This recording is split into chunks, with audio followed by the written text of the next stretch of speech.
যে দল আগামীতে রাষ্ট্রের সেবা করতে চায় সেই দল নিজেরা একে অপরকে খুন করে 200 শতাধিক মানুষকে খুন করছে। আপনারা দেখেছেন না? আমরা তো ভয় পাওয়ার কথা। যারা নিজেরা নিজেদেরকে মেরে ফেলতে পারে তারা আমাদেরকে মারবে না, তার নিশ্চয়তা কই?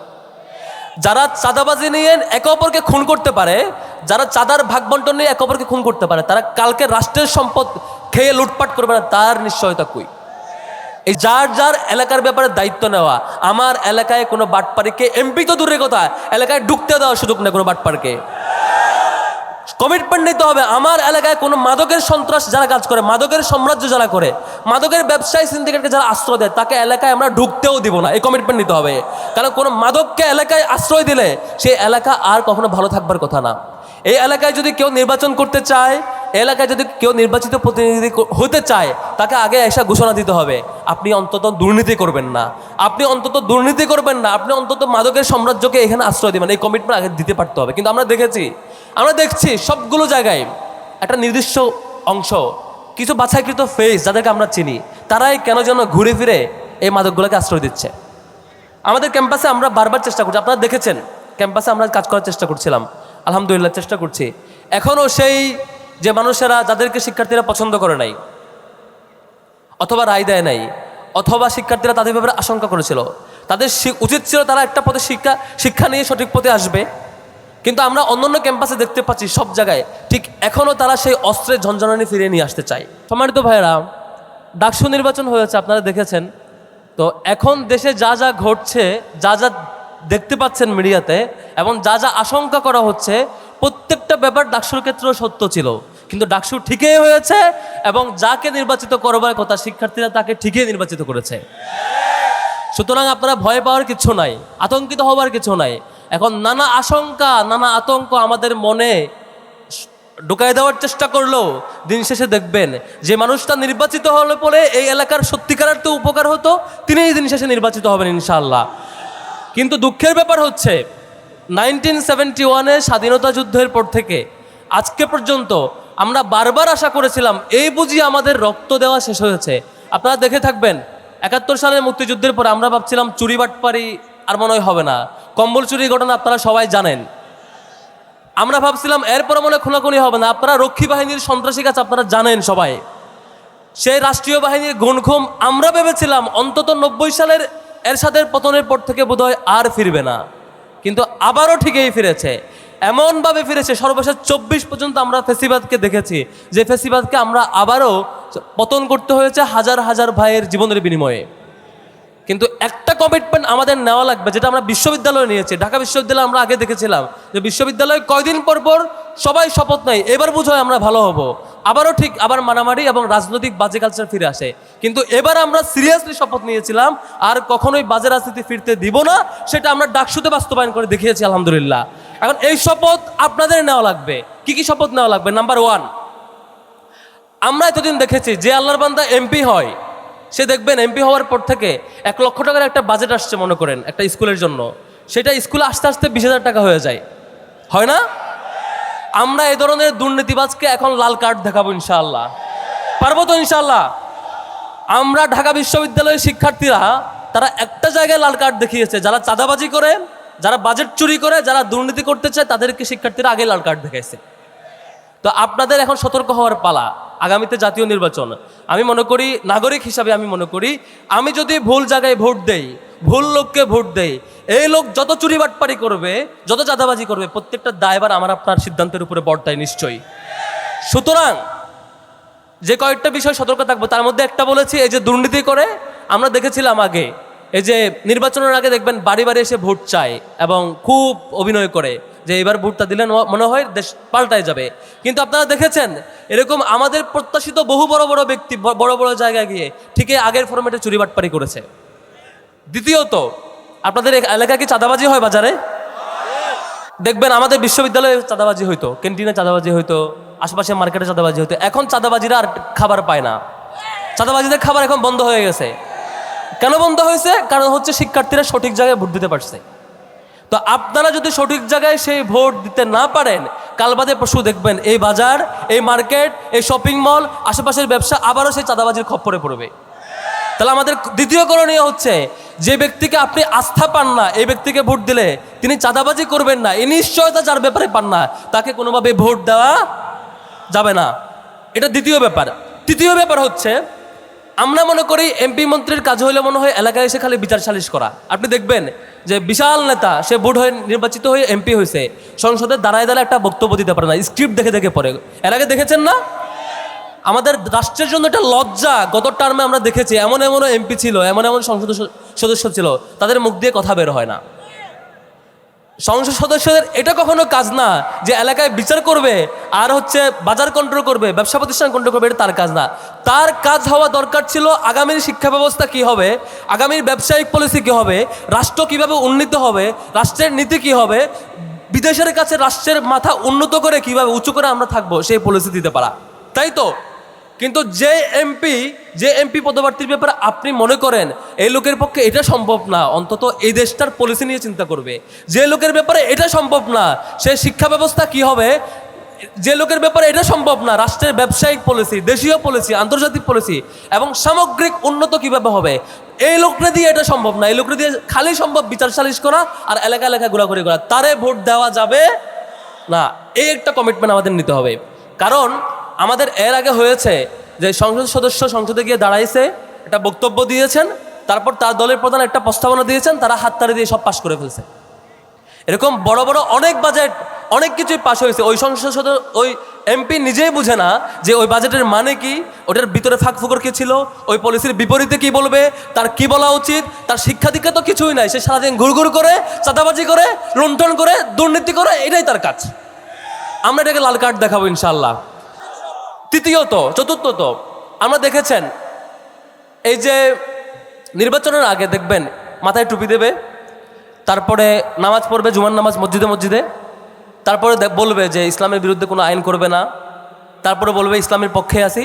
কিন্তু সেই সংসদে গিয়ে সবার আগে করবে শিক্ষা ব্যবস্থা থেকে কেমনি ইসলাম শিক্ষা বাদ দেওয়া যায়, সেই আইন পাশ করবে। আমরা আইন আগে দেখেছিলাম স্কুলে স্কুলে ধর্মীয় শিক্ষা, ইসলামী শিক্ষা এবং যার যার ধর্মের শিক্ষাটা একটা কম্পালসারি পার্ট ছিল।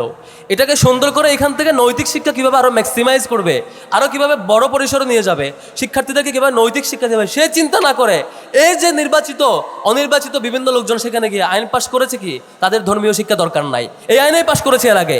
আমরা স্কুলে দেখতে পাচ্ছি, এখন দেখবেন স্কুলে আমাদের শিক্ষার্থীরা মাদকে আসক্ত হয়ে যায়, আমাদের শিক্ষার্থীরা আজে বাজে কাজে আসক্ত হয়ে যায়। আপনি বাবা কিংবা ভাই হিসেবে তার বাড়িতে তাকে কোনোভাবেই রাইটস রেখে রাখতে পারেন না, দিন শেষে সে ভুল পথে চলে যায়। তার কারণ আমাদের স্কুলের শিক্ষা ব্যবস্থা, তার কারণ আমাদের সাংস্কৃতিক অবস্থা, তার কারণ আমাদের সামগ্রিক মিডিয়া এবং অন্যান্য কালচারাল সব কিছু অন্যের কাছে বিকিয়ে দেওয়া অবস্থায় আছে। আমরা এখান থেকে উত্তরণ চাই, যাকে দিয়ে সেই উত্তরণ হবে না, যে আবারও সে তার কাছে মাথা নত করবে, যে আমাদের সাংস্কৃতিক সকল ঐতিহ্যকে বিকিয়ে দেবে, তাকে আমরা এবার আবারও লাল কার্ড দেখাবো ইনশাআল্লাহ। পারবো না? আমরা আমাদের দায়িত্ব পালন করেছি। এখানে একটা কথা জাস্ট বলতে আসছি, সেটা হচ্ছে আমরা বিশ্ববিদ্যালয়ের শিক্ষার্থী, বিশ্ববিদ্যালয়ে আমরা আমাদের দায়িত্ব পালন করেছি। আর আপনারা নাগরিক হিসাবে যদি আপনারা আপনাদের দায়িত্ব পালন করেন, তাহলে পুরো দেশটা চেঞ্জ হয়ে যাবে ইনশাআল্লাহ। এর আগে রাষ্ট্র বহুবার ঘুরে দাঁড়ানোর চেষ্টা করেছিল, কিন্তু পারে নাই। এক এলাকায় চেষ্টা করে কোনো রকম উঠাইছে, আরেক এলাকায় টানে নিয়ে তারা ডুবাইছে। এক প্রতিষ্ঠান কোনোভাবে চেষ্টা করছে, আরেক প্রতিষ্ঠান মানে এটা কন্টিনিউ করে নাই। কিন্তু এবারে শিক্ষার্থীরা সিদ্ধান্ত নিয়েছে, আপনারা দেখেছেন যে কয়টা ছাত্র সংসদ নির্বাচন হয়েছে প্রত্যেকটা ক্যাম্পাসে, জাকসু, রাকসু, চাকসু, প্রত্যেকটা জায়গায় যাকে নিয়ে শিক্ষার্থীরা আশঙ্কা করেছিল এ বুঝি দুর্নীতি করবে, এ বুঝি বাটপারি করবে, এ বুঝি মাদকের অভয়ারণ্য তৈরি করবে, এ বুঝি আমার সাথে বাটপারি করবে, তাকে শিক্ষার্থীরা ভোট দেয় নাই। তরুণরা 24 সালে রক্ত দিয়ে দায়িত্ব শেষ করে নাই। এই শিক্ষার্থীরা যার যার ক্যাম্পাসে তার রায় প্রদানের মধ্য দিয়ে তার ক্যাম্পাসে তার নিরাপত্তাকে সেই দায়িত্ব পালন করেছে। এখন কাজ হইল এই নাগরিক হিসেবে, ওদিকে খালাম্মারা আছেন, আপুরা আছেন, এদিকে আপনারা ভাইরা আছেন, সবার দায়িত্ব হচ্ছে যার যার এলাকার ব্যাপারে দায়িত্ব নেওয়া। আমার এলাকায় কোনো বাটপাড়িকে, এমপি তো দূরের কথা, এলাকায় ঢুকতে দেওয়ার সুযোগ নেই কোনো বাটপাড়কে। কমিটমেন্ট নিতে হবে, আমার এলাকায় কোনো মাদকের সন্ত্রাস যারা কাজ করে, মাদকের সাম্রাজ্য যারা করে, মাদকের ব্যবসায়ী সিন্ডিকেটকে যারা আশ্রয় দেয়, তাকে এলাকায় আমরা ঢুকতেও দিব না, এই কমিটমেন্ট নিতে হবে। কারণ কোনো মাদককে এলাকায় আশ্রয় দিলে সেই এলাকা আর কখনো ভালো থাকবার কথা না। এই এলাকায় যদি কেউ নির্বাচন করতে চায়, এলাকায় যদি কেউ নির্বাচিত প্রতিনিধি হতে চায় তাকে আগে এসে ঘোষণা দিতে হবে, আপনি অন্তত দুর্নীতি করবেন না, আপনি অন্তত দুর্নীতি করবেন না, আপনি অন্তত মাদকের সাম্রাজ্যকে এখানে আশ্রয় দেবেন। এই কমিটমেন্ট আগে দিতে পারতে হবে। কিন্তু আমরা দেখছি সবগুলো জায়গায় একটা নির্দিষ্ট অংশ, কিছু বাছাইকৃত ফেস যাদেরকে আমরা চিনি, তারাই কেন যেন ঘুরে ফিরে এই মাদকগুলোকে আশ্রয় দিচ্ছে। আমাদের ক্যাম্পাসে আমরা বারবার চেষ্টা করছি, আপনারা দেখেছেন ক্যাম্পাসে আমরা কাজ করার চেষ্টা করছিলাম, আলহামদুলিল্লাহ চেষ্টা করছি। এখনও সেই যে মানুষেরা যাদেরকে শিক্ষার্থীরা পছন্দ করে নাই অথবা রায় দেয় নাই, অথবা শিক্ষার্থীরা তাদের ব্যাপারে আশঙ্কা করেছিল, তাদের উচিত ছিল তারা একটা পথে শিক্ষা নিয়ে সঠিক পথে আসবে, কিন্তু আমরা অন্যান্য ক্যাম্পাসে দেখতে পাচ্ছি সব জায়গায় ঠিক এখনও তারা সেই অস্ত্রের ঝঞ্ঝনানি ফিরিয়ে নিয়ে আসতে চায়। এখনও তাদের দ্বারা দেখবেন শুধুমাত্র কয়েকটা দলে আমরা রিপোর্ট দেখলাম যে দল আগামীতে রাষ্ট্রের সেবা করতে চায় সেই দল নিজেরা একে অপরকে খুন করে 200 শতাধিক মানুষকে খুন করছে। আপনারা দেখেছেন না?